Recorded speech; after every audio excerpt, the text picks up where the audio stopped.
Thank you, Senator Cardin. Senator Barrasso. Thank you very much, Mr. Chairman. Secretary Fernandez, a couple of things. This week, Gazprom announced that it was reducing the supply of gas to Europe through the Nord Stream 1 pipeline to just 20% of the capacity. Russia already had cut the flow of gas through Nord Stream 1 to 40% of capacity. They did that in June. Facing a Russian-made energy crisis, the European Union member states took action on Tuesday. They agreed to cut gas use by 15% between August and March, compared with the same period of previous years. So the European Commission president said this, that Russia is blackmailing us.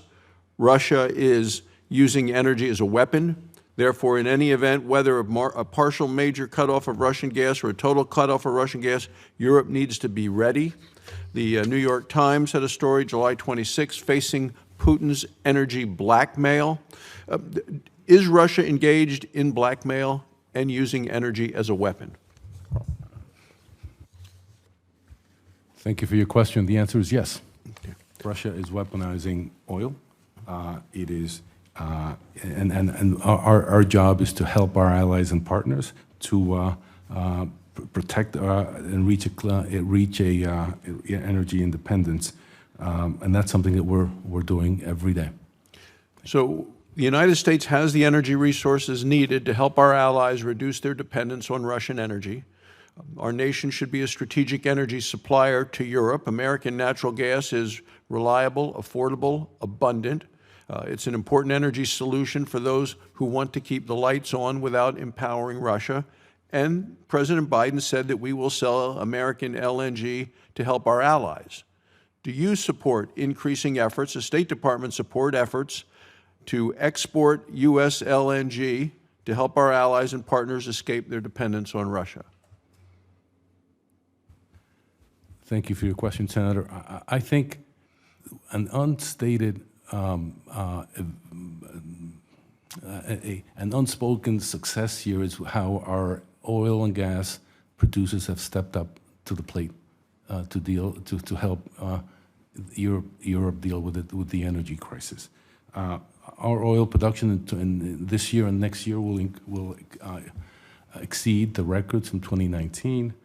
We are right now the largest LNG supplier to the Europeans. 75% of its imports are from the U.S. of LNG exports. So I think it's a success story, and we will do all we can to try and wean Europe from Russian oil and gas, and we have to continue to expand exports, not just from the U.S., but from other allies and partners, and that's something we're trying to do every day as well. So I'm curious where this stands now in terms of U.S. exports. What countries are you meeting with to discuss increasing exports of American LNG to help them out?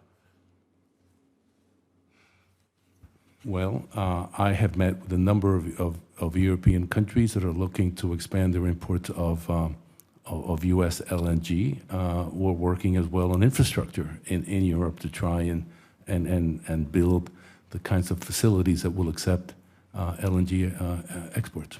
It seems we have infrastructure restraints at home by the administration in delaying the permits for the finding, using, exploring, transporting, consolidating, and then shipping overseas LNG. Well, has the State Department weighed in on those other policies of the administration which seem to be crippling our opportunities to develop more LNG? Senator, thank you for that. We are right now the largest LNG exporter in the world. We have tripled, just this year, tripled our exports to Europe. I am sure we could do better on our infrastructure, but I think something that I raise all the time with the U.S. companies is I'm proud of what they've been able to do to help Europe meet its energy needs this year.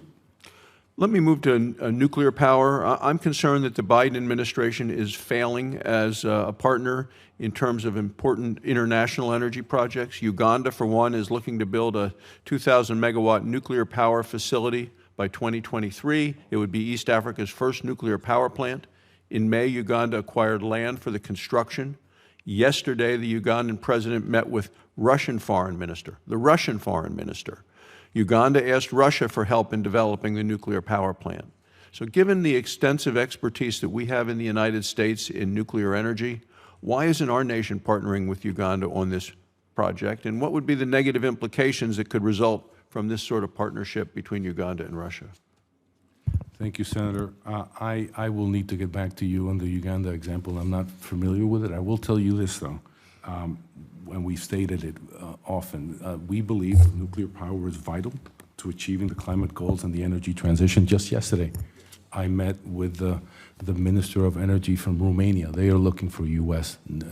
Small nuclear reactors. We are working with them to bring those to Romania. So I'm not familiar with the Uganda example, but I will tell you that we support large and small scale nuclear reactors, and we're working with a number of countries in Europe on this score, one of them being Romania, the other one being Poland. Thank you, Mr. Chairman. Thank you. Senator Shaheen.